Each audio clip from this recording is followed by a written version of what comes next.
All right, so to put it back into perspective, Kevin was never actually going to fix this combine. Basically, you were already looking at a new combine? Yeah, the year before we had one that we thought we'd like to own from another farmer.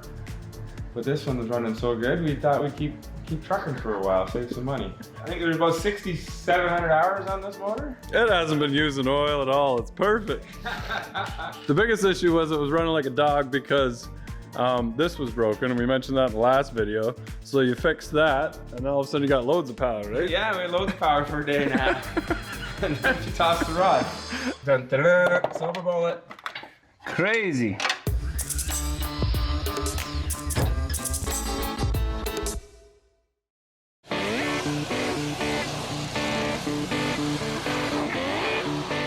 I convinced Kevin to buy the truck engine because I needed this nut for another engine that went to Australia. So I drove around town and couldn't find this nut. It's a metric fine thread. And then now we don't have to pay to tow it to the boneyard. We can drive her there or whatever. But it is for sale. Anyway, we'll see how bad it is when we get it all running again. But for now, we're gonna pull this off. I think the bolt pattern is the same on this. So as long as the taper is the same on the gear. Oh, that's the sound we wanted to hear. That means that the gear was not slipping. If it slides off really easy because your truck's running like crap, it's because the drive gear slipped on the injection pump and your timing's a bit lazy. So the 5.9P pumps, they get fed through a fitting right here from the side of the block. The 8.3s, they get fed oil right in that little spot there. 8.3s suffer from the rear main steel cover coming loose too. Those stupid 5/16 bolt. Well, bolt fell out, but only because the Where's bolt? there's nothing to bolt it to anymore. Yeah. So your rear main seal was leaking a little bit. Yeah, but we gotta take this off to find out if it's those bolts that are loose or not. Yeah. So I made the mistake before just replacing the seal, and then yeah, that was one of my first ones. And then there's a little cover behind there. Those little bolts back off, and it's not the seal that's leaking. It's leaking in behind there. Then they'll leak in right. It looks like a pan gasket leaking when those things are leaking. So it leaks in behind. Yeah, yeah.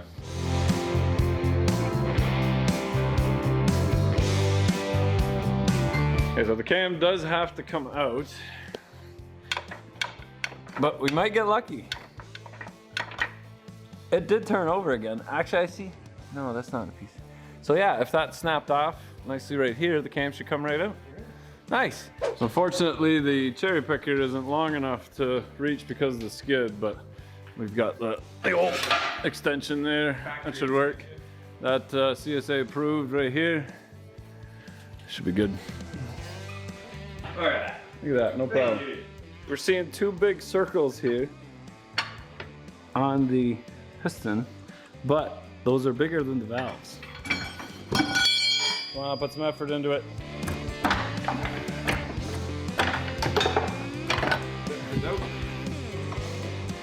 There we go.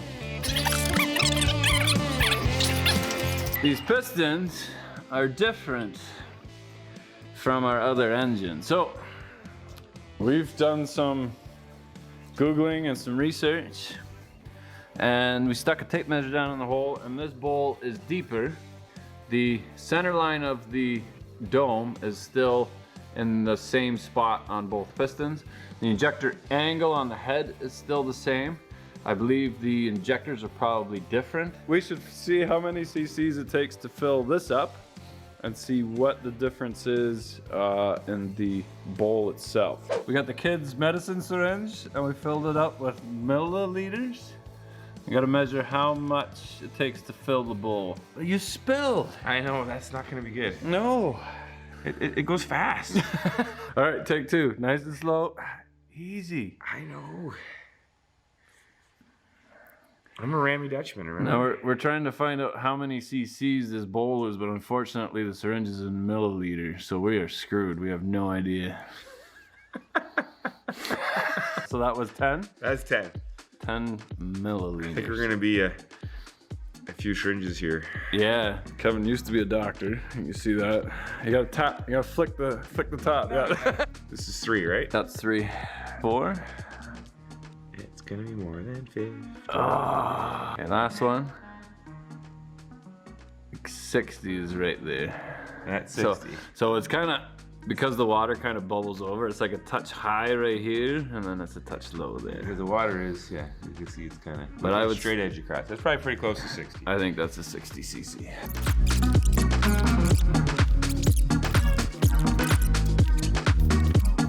Okay, so this piston has 4 cc more water to fill the bowl. So we measured the ring. That's where the ring stops on this engine. And on this one, you can see that is up just a hair more. So meaning that this ring is farther down, meaning that probably makes up the 4 cc. So the compression ratio is the same, right? Sure. I'm gonna call Scott, my engine builder, real quick at Northtown and get him to verify. All right, so we did some homework. These numbers are not Cummins numbers, and they're not case numbers. They are aftermarket numbers. So somebody's rebuilt this already. We had that feeling because all of the head bolts had some goop on it. So I don't know what the story is there. But there's no number on the tag on the outside. So we really don't know the horsepower of this engine. We don't know anything about this other than it's been rebuilt. It's got crosshatch, it's got no ring ridge, and the pistons are not Cummins. And the head is clean. So we have a head for sale because unfortunately it's useless to us. What we do know about this engine is that it's 240 horse, which is the bottom of the scale on the 8.3 side. So they go from 8.3 to 400 horsepower. These ones rev higher. Because they rev higher, we're just spitballing here that there is no lip on here as to the way the fuel in the air enters the combustion chamber and hits the piston and comes back up again. So you want turbulence. We're figuring because it's a few hundred higher RPM, fuel goes in, comes right back up again, we burn it, and then we put all that smoke out the exhaust out the back because emissions were nothing on this agriculture equipment way back then. Agriculture equipment runs full out all the time. Right. So no grabbing the next gear. Now this one, it's got a lip on it, meaning that the fuel air comes in, hits the dome on the piston, curls around, and actually comes back in again, sort of, creating more turbulence as the air and the fuel hits that. So we're thinking that's because these are at lower RPM.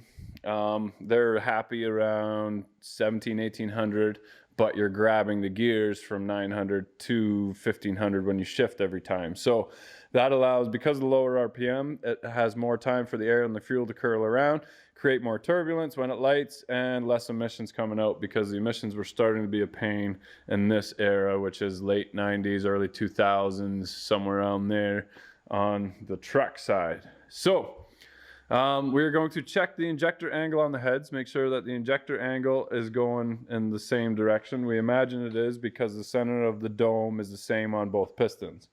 Then we're going to check the injectors, the pop pressure, and then we're going to use the injectors from this head, from this that match these pistons, in the head that we're going to use on the block. What did you find out about the injectors? So I'm pretty sure they have a different spray angle. They might be 155 instead of 145. Okay, so that would probably result in less power if we use the combine injectors on these pistons. Well, so could result in a whole bunch of things. Yeah, so we just have to make sure that this pump is capable of popping the injectors that were matched with this pump. So Let's test some injectors. All right. Yeah. That was the only theory, right? There's nothing else? No, I think that's just the end of our theory for now. Oh, the camshaft might be different, but we have a 4-cylinder camshaft. so that choice is easy. So we're gonna use the 6. Push rod lengths are the same. Valve train is the same. So we'll use the valve train and the push rods from this head on that head with the camshaft from the block that matches these pistons And the injectors. and the injectors that match, and then send it. Look confident. I am always confident. Okay, here we go. So what we're doing here is we're simulating one pump on the injection pump. So we've got the injector from the combine in there, and this one is popping at 3,500. We've got, I'm hoping to find a bad one, but that's 3,500. It's hard to see with the mist in there, but I can see a spray pattern. And we're okay with that. We just want to make sure the pop pressure on the combine injectors are roughly the same. And I don't think a couple hundred PSI is going to make a huge difference. We just don't want to make sure it's not popping at like 2,300 and at 3,700. So this one's way lower. This one is 3,000. So you didn't have balanced injectors in your combine. That's No. probably why you blew it up. Oh, guaranteed. So this one's 3,200. All over the map. Well, reman injectors from Case do not have a good reputation for being right. So you were saying that a Cummins part number is the same as a Case part number, except the first. First digit. Case number's a J, Cummins is a 3. Okay. Sometimes you can source stuff through Case cheaper than Cummins just by changing the digit. Sometimes it's the other way around. Okay, so this one is 3,700. Oh wow. So That must have been a number 6 with the extra horsepower back there. So we'll test all the other truck injectors. What are you running there? About 36, 37. So that's it? There was no bad injector? There was no bad injector, but they varied from 20. Did I say 2,700 to 3,700? Yeah. Yeah, that's 1,000 PSI difference. Yeah, well, they are all Case reman injectors with And they're not 2,500 hours that on them. old? 2,500 hours? I'm guessing something like that. Okay. Well, these are for sale too.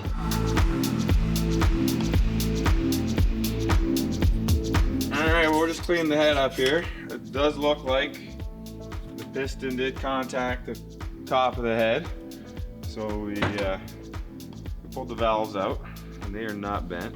Working there quite nicely yet. We don't see any cracks, we don't see any damage. So we're gonna get her good and cleaned up and have a good look at it.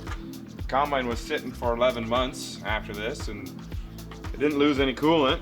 So that's a good sign that we don't have any internal leaks. Well, anyways, Rich shows me this neat way of cleaning up heads and blocks is to use a stone. It's nice and flat. So Mechanical Stig came over last year and showed me this really neat way of cleaning off the surface of the blocks. It's basically just take a sharpening stone and put a little bit of penetrating fluid on there, and then just go back and forth until you get a nice clean block.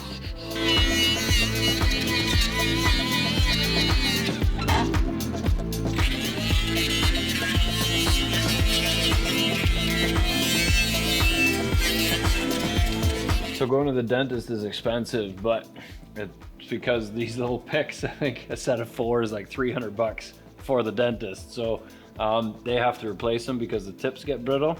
They can't have them snapping off and jabbing people in the gums with them. So if you ask politely, you can ask for their used picks, and they work fantastic for scraping like the carbon off on the outside. They've got sharper edges on the side, make the sealing that much more perfect. So we did check the protrusion on the sleeves. So this is a wet sleeve, so you can replace this whole sleeve and the piston. So we measured how far this is above the surface of the deck, and it's within 4 thou of the other one. So we're good to go. We're gonna use the same thickness head gasket and then put the head back on again. So you wanna make sure you blow your holes out where your head bolts go. If there's any coolant or anything that fell down in there, you run the risk of hydrolocking it. When you're torquing your head bolts down, you can risk stripping or cracking the block actually. Your power stroke guys are gonna wonder what's going on. There's actually 6 bolts per cylinder. If you're working on a power stroke, there's only 4, which is why the head gaskets blow all the time. I'm gonna bash my knuckles, so. That's what I'm kind of worried about right now with me. I have the dangerous job. Because I don't want to bash my knuckles if yeah, it's and you're gonna get me. Ah, yay. There we go. Now what? Put the other head on? Yes, it is very clean. You're confident? Yep. All right. So you checked that while I was at lunch? What's that? The straight edge? Oh yeah. Okay. Like one of these. Yeah, she's straight. This is his entire budget happening right here. One head gasket. All right, this is a big painstaking moment here. I gotta spend money. I have to put a new part on. There you go. Brand new from the Case dealership. So there is different thicknesses of head gaskets available. We're using the standard thickness because we did not plane anything off of anything. Is it ambidextrous? Oh, those line up. It's not ambidextrous because this hole Won't is fit on there. the outside. Right. So you got it right. We got it right the first time.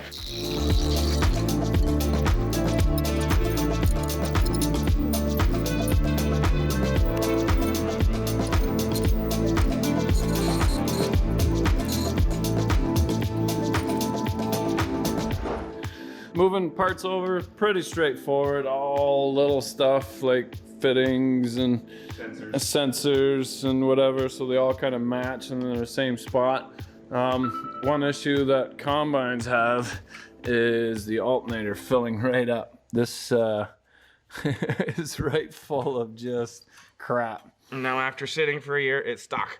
When you're done for the season and it's close to winter, or it is winter, you can't just pressure wash it and leave it.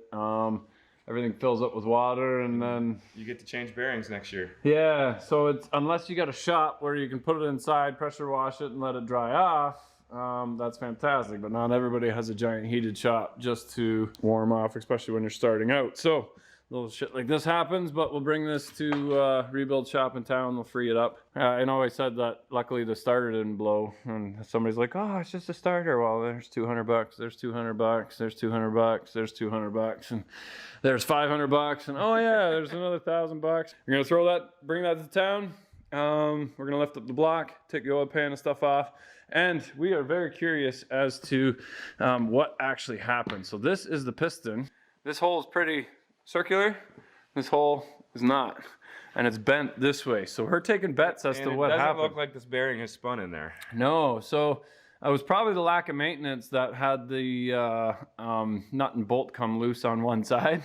And I didn't know that when you change the oil, you're supposed to check the bolts on the rods. So, but that's just our guess. Like a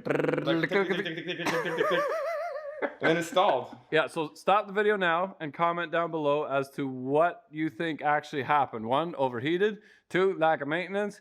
3, nut and bolt came loose and bent over. 4, spun bearing. Or 5, just one of those weird things that happens because... It's a Cummins. It's a Cummins. Oh, yeah.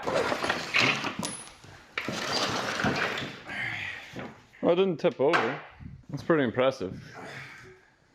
Good old Harbor Freight, I think. Well, if it says it's good for half a ton there, then you know they've tried it on 3/4. We can get way in there now. Asha's watching. It didn't bend, did it? It didn't bend. It still slides nice.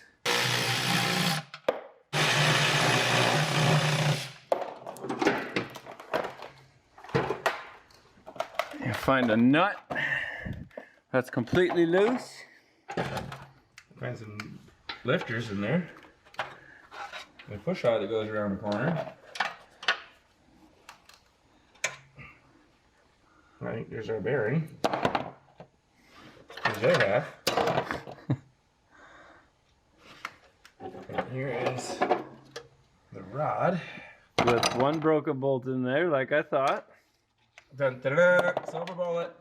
Yeah, look at that. Is it broke or is it just off? That bolt broke too. Nut just came loose. Crazy. There should be a piece of broken bolt in here then, though, isn't it? Oh, you're missing the other half of the bolt. Yeah, but the fact that that came loose. And a nut spun off? That the nut spun off because Nothing in that nut. There's no bolt in that nut. it's really just driver error because as soon as you heard the drrr, you should have shut it off. Yeah, went up there with my metric adjustable and tightened that baby up a bit. Stripped? No, it's not. No, it's not stripped. Banged up a bit, but... Well, I got hit. Okay, you see the threads? Those threads are still in there. Sorry, Aaron, I had it in the wrong setting. So the last little bit got smashed up. If that. But where's the... Yeah, find the other end of the bolt because that'll be a good... No, that would have went through the cap, so that bolt is going to be damaged. That one's still getting that on. But now the interesting thing is if the other... ones are loose. So that'd be interesting. Like I said, these motors are usually good for 10,000 hours, so I really wasn't too worried about this thing. No, you wouldn't think that a The nut... weakest link on the machine. You wouldn't think that a nut would back off after 7,000 hours. This is a first for me. But when you talk to the combine wrecking yards, they all say, oh yeah, I've seen that before. That's normal. Is that it? Going around the corner. So are the threads damaged all the way around or just one side? Like, see, this would have been pulled through the cap. So I imagine that I figured most of these threads would be damaged, but it's the threads on the nut that are still in good shape. Do you guys see that main bearing? That's the one right beside the rod that let go, which would have been that one. Because the thrust bearing's not on the back on this one. But how's the bearing look? Like, it's not like it's been running out of oil for No, all day. that bearing's got 7,000 hours on it. As far as 67. You know. Yeah, let me take it to the light for you guys. Because this is the bearing that's downstream, that's the bearing that's upstream. So if the rod bearing let go, all the junks would go through the next bearing, and I don't see that being a rod bearing issue. You'd have a lot more damage to the bearing. So it was running for about 10 seconds with it knocking. So that's probably those few pieces that went through there. Nothing wrong with this one. So it's not like it was ran out of oil. I honestly believe that the nut fell off. Look at those threads. It only calls for 48 on the flywheel housing bolts, but a little bit more is fine. We'll go up to 60. Big, right? Yeah, we'll go up to 60. Whatever the appropriate torque is for a bolt that size. And they're grade 8s? Yeah, and then the flywheel is... Yeah, they're grade 8s. Flywheel is 130 Newton meters, Yeah. which is like 90 foot-pounds. 96. 96.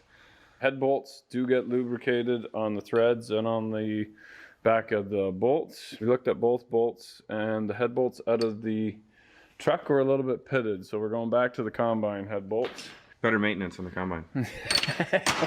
As any head, start in the middle, work your way out. What's the torque specs? 70 Newton meters, and then 142, and then 90 degrees, or 142 just in the long ones. Okay, so is that 90 degrees, like a metric 90 degrees or a standard 90 degrees? I'm assuming it's metric 90 degrees because we're torquing Newton meters, so I'm assuming it's a metric 90 degrees. Okay, Kevin's talking Newton meters, but it's 51.5 foot-pounds first step all the way across. Then it's 104 with just the long ones, and then another 90 degree on all of them. There is a serial number brake. This is the newer style. The older style had a different size head bolt, and they were just 132. Well, no, then you went to 200 Newton meters final torque. Okay, so just split that up into 3. But you'll have to look at your serial number. The serial number brake is 457 something, or 448. 448. Something. Okay. We are 457 on the combine engine. Okay. So we were ahead, and the combine and the truck had the same length bolts. So yeah, we lucked out there. That's what we're doing. No torquing it hot. All right, here we go.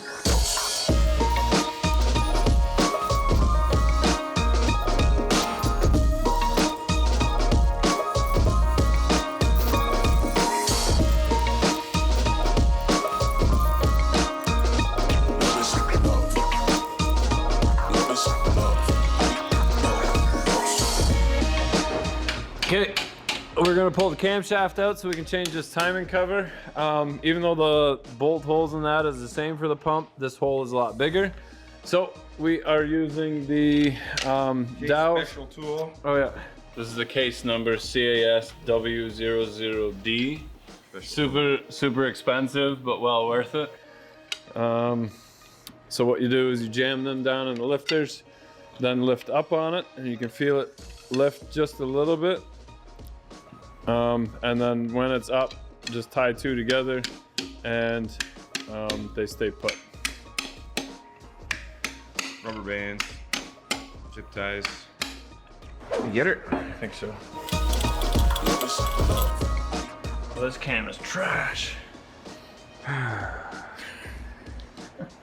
Yeah, good for another Yep. 6,500 hours. Good for another 7,000 hours. Okay, well that's good. Just a little bit of goop on the new gasket. Just little dabs. There you go. Just a nice little. So on the 8.3s, oil comes through here and then feeds your injection pump through here. So there's no line on the side of the block like on the 5.9 Cummins. So we did put a little bit of gray on the gasket. Just make sure you don't goop the snot out of it and cover this hole, because injection pumps aren't cheap. Yeah. These bolts get torqued to 20 foot-pounds. Cummins, like, they're 18, but this is not a 10 millimeter, it's 11.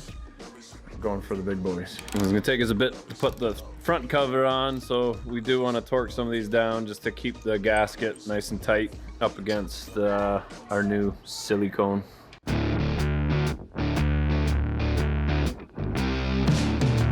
You're holding on to the camshaft too long and you heated it up, and now it doesn't fit.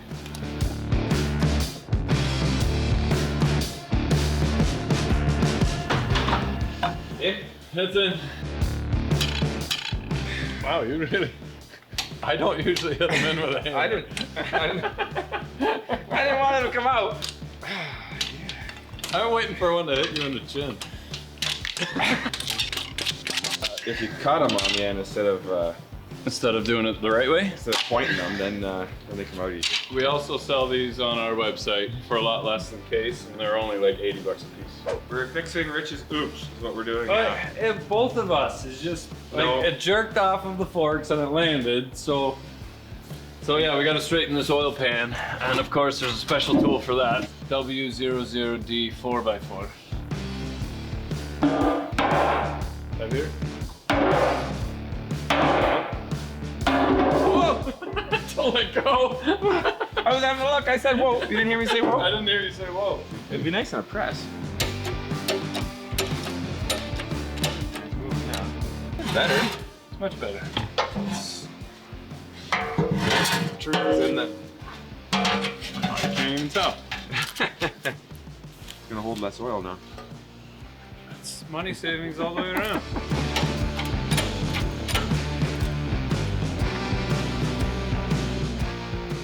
And if we can get a little bit. That's looking pretty good. One little spot right here. Yeah.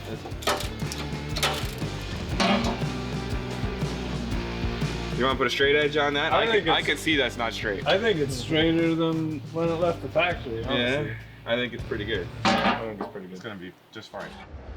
Got the valve train on, torque the bolts to 33 foot-pounds, set your intakes to 13 thou and your exhaust to 24. We do have video on setting the valves. You can do it in 2 spots where you do random ones. But we also made this t-shirt to help you guys out. What we've done is the pistons, and then the numbers are upside down. So if you look at it, this is 4 and 3. So when 4 is rocking, you set 3. When 2 is rocking, you set 5. And all you have to do is poke your head down and you'll know exactly which ones to set. Or you can set it the way I did, where you set your timing pin into the gear. Till you get, so that's till it gets in the hole of the gear, and that's when you can set half of them. And then you roll, which half, Kevin? you set 1, both of them, and then you set 2 intake, 3 exhaust, 4 intake. No, 4 exhaust. See, you've already messed up. I already messed up. Buy the shirt, head to our merch store. And then you just roll it over and you mark it.